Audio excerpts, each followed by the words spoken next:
yeah. Well, I think that is not only in Holland but in all the Western world. Western world. I think the young people they have grown up in a kind of materialistic society, and they think they can live without religion, so they don't want to go to the church anymore. Most people, they believe something, but they don't know exactly what. So they are inclined not to believe anymore what the preachers are saying, and that is also because in the past there has been so much dogmatism in the churches. Yeah. That's also, and the young children at school, they think they learn to think for themselves. So they don't accept directly if somebody says the world is like this and this, and they have from other people they got other information. They don't want to directly believe what a pastor says, or and for myself that's more or less the same, because I always have sometimes have problems with for example, Imam, who is he knows everything about the Quran, but he knows nothing about biology or physics,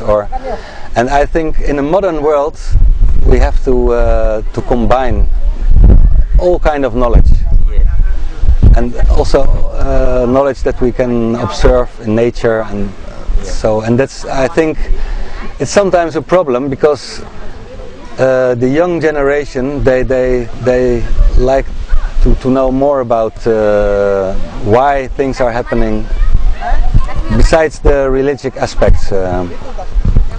So for example, I give you an example. Yeah? I'm a geologist, and in our science we have a lot of information that there has been actually a gradual change of life on this planet, which took for millions of years to change.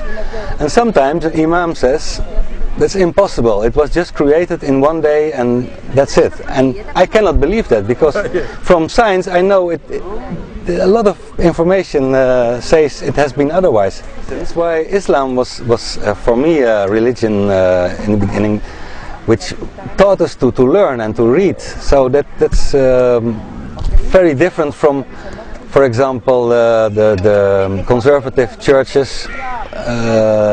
For example, the Catholic Church said for hundreds of years that the sun was turning around the earth, and they put Galileo in the ban. They have rectified that 10 years ago, but that's a good example of the hierarchic system in the church. And in Islam you can, if you feel you want to say something, you can forward, and you can also tell your own story in the mosque. That's sometimes we invite people from outside, and it's not only a religious place, the mosque, but it's also a social gathering place, and where you can discuss problems in society and politics and things like that. So that's different than with the churches.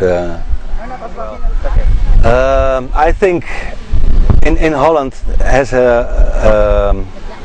have always been a lot of immigration from abroad, and we have also always tolerated other people from other cultures, other beliefs, and it takes time for example, now in Holland there are many problems with certain groups, but I think within time that problems will solve themselves, and well, we have to be realize that we are living in a Christian or non-believing country, so we have to adapt ourselves sometimes, but I think Bismillahirrahmanirrahim. A'udzu billahi minasy syaithanir rajim. Bismillahirrahmanirrahim. Alhamdulillahi rabbil alamin. Ar-Rahmanir-Rahim. Maliki yaumiddin. Iyyaka na'budu wa iyyaka nasta'in. Ihdinas siratal mustaqim siratal ladzina an'amta 'alaihim khairil maghdubi 'alaihim waladdallin.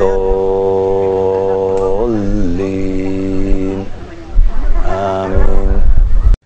Di saat tidak ada satu masjid pun berada di sana, diawali oleh imigran dari Maroko dan Turki, Islam mulai diperkenalkan.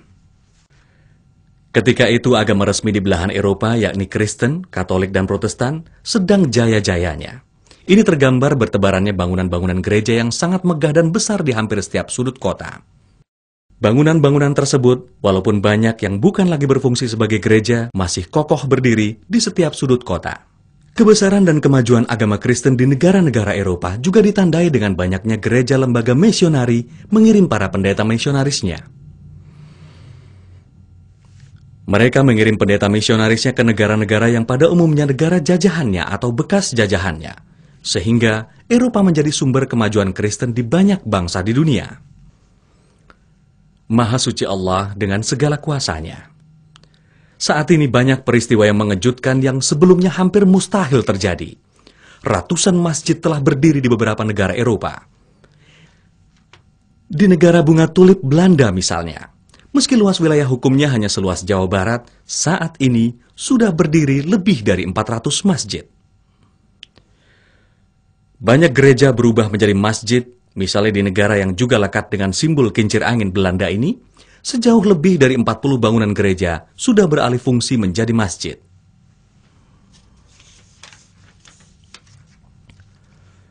Sudah semakin banyak warga Eropa yang memeluk agama Islam. Bahkan tidak sedikit tokoh-tokoh pentingnya telah mendapatkan hidayah dan taufik Allah Subhanahu wa Ta'ala memilih menjadi Muslim.